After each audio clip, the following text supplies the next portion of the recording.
So the maximum flux possible through a cylinder of radius r and height h, if a long straight wire of linear charge density lambda is placed inside it, ठीक है, also calculate for cuboid. तो ऐसा question हमने पहले भी किए हुए हैं और फिर से जस्ट एक रिवीजन हो जाए, क्विक रिवीजन। और ये आपका मेंस टाइप का क्वेश्चन भी है, आ सकता है। ओके, आंसर आ गया शायद मेरे पास, बिल्कुल क्यूब के लिए किया है। Very good very good. तो आप जल्दी से सिलेंडर के लिए भी कर लीजिए।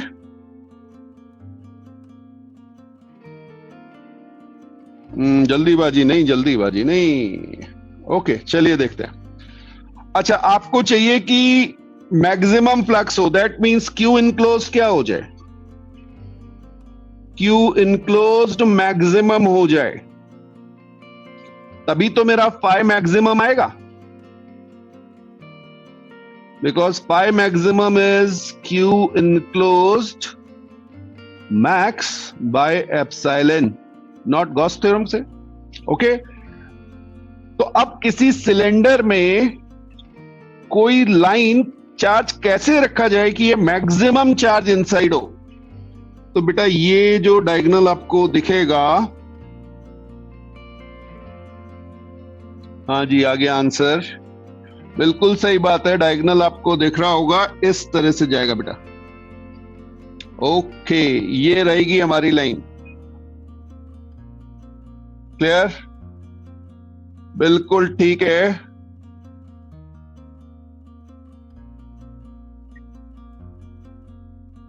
तो ये अगर आप इसको देखेंगे तो जल्दी से कैलकुलेट कर लीजिए इसे। ये आपका आ जाएगा, लेंथ इसकी आएगी √4r² प्लस h²। ये समझ में आ रहा है बेटा? ओके, ये मेरा 2r हो गया और ये हाइट h है, तो ये आपका आ जाएगा 4r² प्लस h², और इस पे आपका चार्ज होगा इस तरह से। So charge enclosed is this multiplied by lambda divided by epsilon naught। ये मेरा सीधा सा आंसर हो जाएगा। Clear? Okay okay, very good. अब इसी तरह से क्यूबॉइड में अगर आप देखेंगे तो फिर बहुत आसान हो गया अब तो। ठीक है, तो सीधे सीधे यहां पे आंसर ही लिख देते हैं, lambda √a² plus b² plus c², ये चार्ज इनक्लोज्ड हो गया, डिवाइडेड बाय एप्सिलॉन नॉट। ये मेरा आंसर आ गया। If a shell of charge density sigma is cut into 2 equal pieces, force on one piece due to another। ठीक है, तो ये मैंने आपको यहाँ पे 2 पीसेस कट करके दिखाए हुए हैं, तो बेसिकली 2 आपको हाफ दिख रहे हैं ये, और आपको इन्हें वापस जोड़ना है। तो ये 1 हाफ है, ये सेकंड 2 हाफ हो गए, ये रिपेल कर रहे होंगे, दूर जाएंगे, आपको इधर से फोर्स लगाना है जिससे ये दोनों आपस में स्टिक कर जाएं, वापस पहले जैसी सिचुएशन बन जाए। क्लियर? तो आपका फोर्स कितना होगा? Very good very good. एक पीस की फील्ड में दूसरा चार्ज रखा हुआ है। सही बात है, बिल्कुल सही बात है। तो चार्ज कितना है और ठीक है, फिर देख लीजिएगा, अगर आपके आंसर आ गए तो जस्ट चेक कर लीजिएगा, मैंने इसीलिए थोड़ा सा टाइम दिया था आपको। अब देखिएगा बेटा क्या होगा। ठीक है, मैं इसको थोड़ा सा इनलार्ज करके आपको दिखा रहा हूं। सपोज मेरे पास यहां पर एक छोटा सा कोई पीस है। ओके, ये एक एरिया ले लिया मैंने। इस एरिया पे जो फोर्स लगेगा वो इस डायरेक्शन में लगेगा। I am calling this DF, और ये मेरा एरिया ले लिया मैंने DA। ये सबको क्लियर होगा? अब बेटा अगर इस डायरेक्शन में फोर्स लग रहा है तो इसका एक कंपोनेंट इधर होगा, एक कंपोनेंट ऊपर होगा।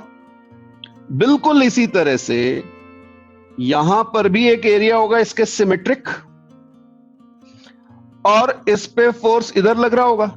इसका एक कंपोनेंट इधर होगा, एक कंपोनेंट इधर होगा, तो ये कंपोनेंट एक दूसरे को कैंसिल कर देंगे। समझ में आ रहा है? This one and this one, Y direction वाले। हमारे पास जो फोर्स बचेगा वो किस डायरेक्शन में बचेगा? एक्स डायरेक्शन में। ठीक है, अब अगर आप याद रखें कि force is equal to pressure into area होता था, और एरिया कौन सा? याद कीजिए, फ्लूइड में पढ़ी थी ये सब चीजें। Projected area. मैंने आपसे कहा था कि हर कॉन्सेप्ट मिक्स होने लगेगा, कौन सी चीज कहां पे यूटिलाइज होगी ये पता नहीं चलता बेटा। इसीलिए बेसिक्स अगर आप स्ट्रांग रखेंगे तो वो आप बड़ी इजीली यूज कर रहे होंगे। हाँ जी, तो ये हाफ जो है इसका प्रोजेक्टेड एरिया क्या होगा? जल्दी से भेज दीजिए भाई।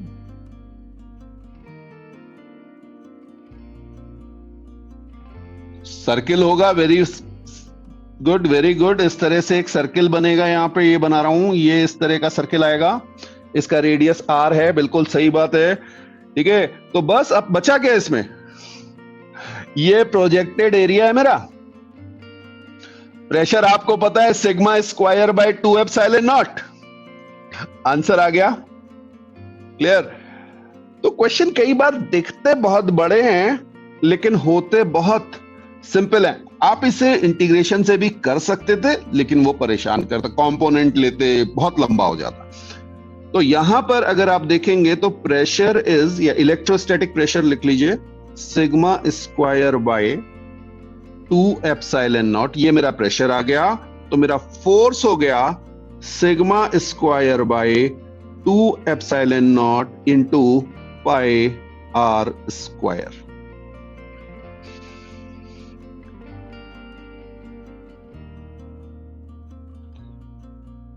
तो कंसेंट्रिक शेल्स हैं आपके पास, 3 केसेस दिए हुए हैं।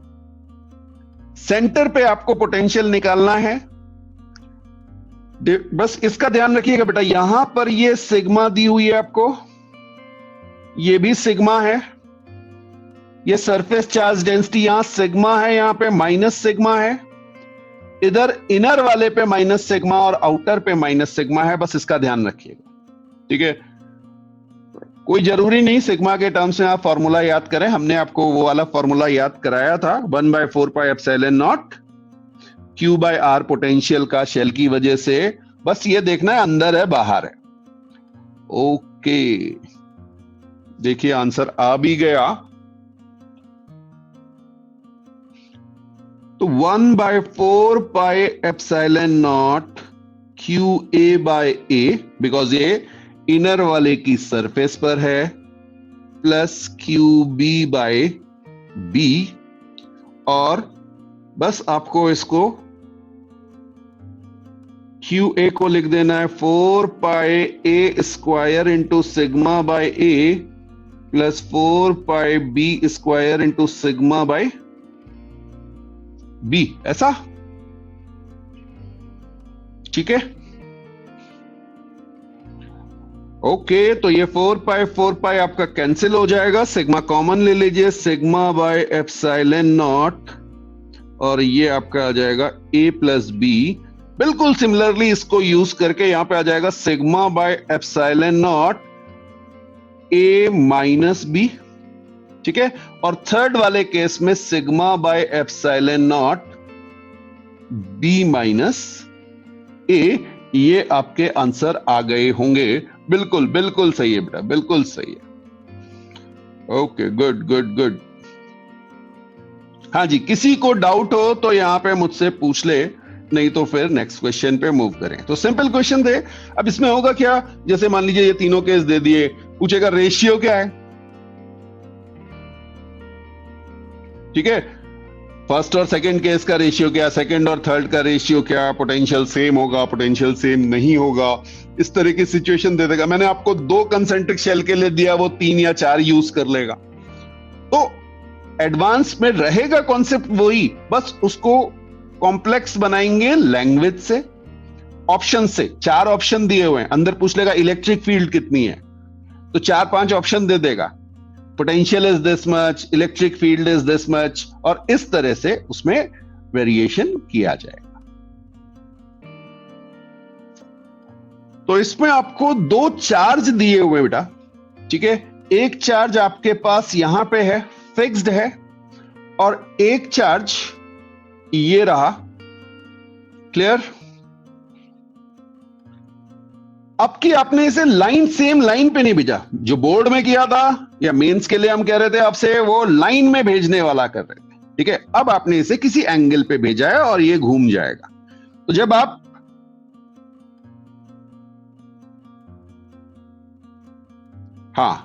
डिस्टेंस ऑफ क्लोजेस्ट अप्रोच देखेंगे तो कुछ इस तरह की लाइन आपके पास आ रही होगी, और यहां पे आपके पास एंगल बन रहा होगा 90 डिग्री।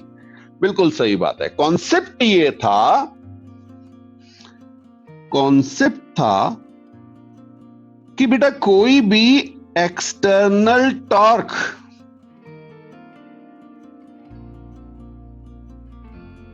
नहीं है। एक्सटर्नल टॉर्क कितना है बेटा? 0। इसका मतलब एक तो आपका एंगुलर मोमेंटम कंजर्व रहेगा, ठीक है। और दूसरा था, बिल्कुल सही बात है बेटा, परपेंडिकुलर डिस्टेंस लेंगे। यस अदिति, बिल्कुल करेक्ट, ठीक है। तो ये मान लीजिए, ये डिस्टेंस मुझे जो निकालना है इसे मैं आर मान ले रहा हूं। विजिबल है ना? आर दिख रहा है आपको? ओके। और यहां पर मैं एक स्पीड भी अपनी ले लेता हूं कुछ। Let's say in this direction my speed is v। ये फाइनली या लीस्ट डिस्टेंस वाली पोजीशन पर है। ओके। अब देखिए, कोई एक्सटर्नल फोर्स भी नहीं है, नो एक्सटर्नल फोर्स। तो अगर फोर्स नहीं होगा,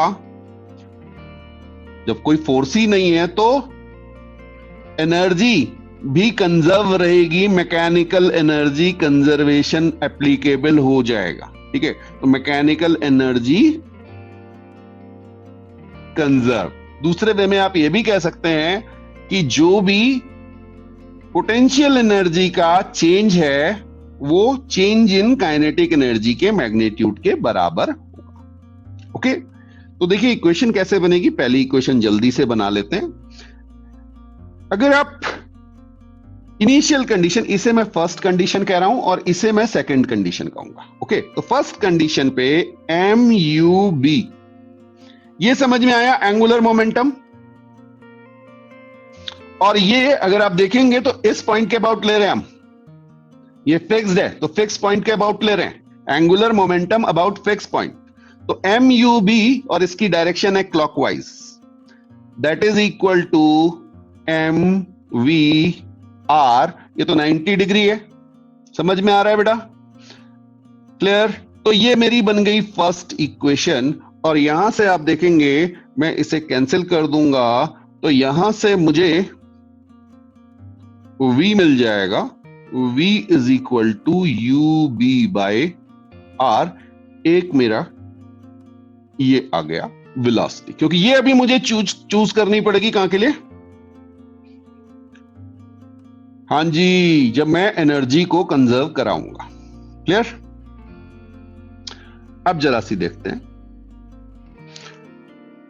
इनिशियल पॉइंट पे, क्योंकि ये बहुत दूर है बेटा, तो पोटेंशियल एनर्जी जो है वो 0 ली जाएगी। काइनेटिक एनर्जी कितनी हो जाएगी ये आप मुझे बता दीजिए। हाँ, पोजीशन 1 पे। ओके, पोजीशन 1 पे काइनेटिक एनर्जी हो जाएगी हाफ एम यू स्क्वायर, और पोजीशन 2 पे काइनेटिक एनर्जी हो जाएगी half m v square. Clear? और प्लस पोटेंशियल एनर्जी भी आ जाएगी, लिख दे रहा हूं यहां पे। ओहो, चलिए यहां लिख देते हैं पोटेंशियल एनर्जी। ये कितनी होगी बेटा? 1/4 pi epsilon naught q by r.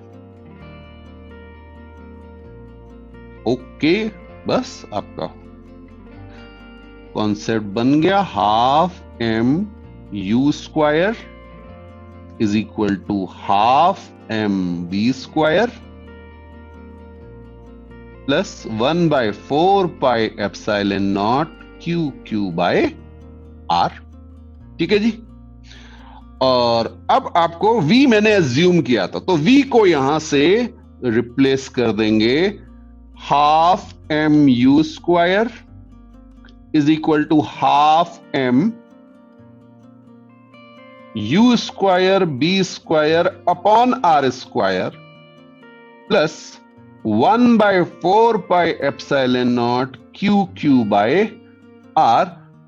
ये समझ में आया बेटा? ओके ओके, ठीक है। अब देखिए यहां क्या होगा, ये आपकी एक क्वाड्रेटिक इक्वेशन में, इसको सॉल्व करने के दो तरीके हैं। या तो आप आर स्क्वायर से इसको मल्टीप्लाई कर दीजिए, या दूसरा 1/r को y ले लीजिए। ठीक है, आप जैसे सॉल्व करना चाहो उसमें अब कोई बहुत बड़ा इश्यू नहीं है। क्वाड्रेटिक इक्वेशन है, दो वैल्यू आनी है, आप उसे सॉल्व कर सकते हैं। तो आप चाहें तो मैं आपको एक हिंट दे रहा हूं कि इसको सॉल्व करने का एक आसान सा तरीका भी है बेटा। Half m u square is equal to half m u square, okay, b square y square लिख लीजिए, plus 1/4 pi epsilon naught q q y. और यहां y की वैल्यू हो गई है 1/r। ठीक है, तो आप यहां से इस क्वाड्रेटिक इक्वेशन को सॉल्व करके बड़े आराम से वैल्यूज निकाल सकते हैं। इसको k मान लीजिए, तो k करके और इजी हो जाएगा, स्टेप्स आपके कम हो जाएंगे। तो सीधे सीधे आप कर सकते हैं। ये कैलकुलेशन वाला पार्ट है। Neglecting gravity, calculate the time of flight, range and maximum distance from a charged plate of charge density sigma if an electron is projected from plate with velocity u and angle theta. Okay, तो देखें जरा क्या होगा बेटा। यहां से आपने u speed से और थीटा एंगल के साथ इसे प्रोजेक्ट कर दिया। ठीक है, ओके। थोड़ा सा इनलार्ज करने की कोशिश कर रहा हूं, हो जाए तो देखते हैं।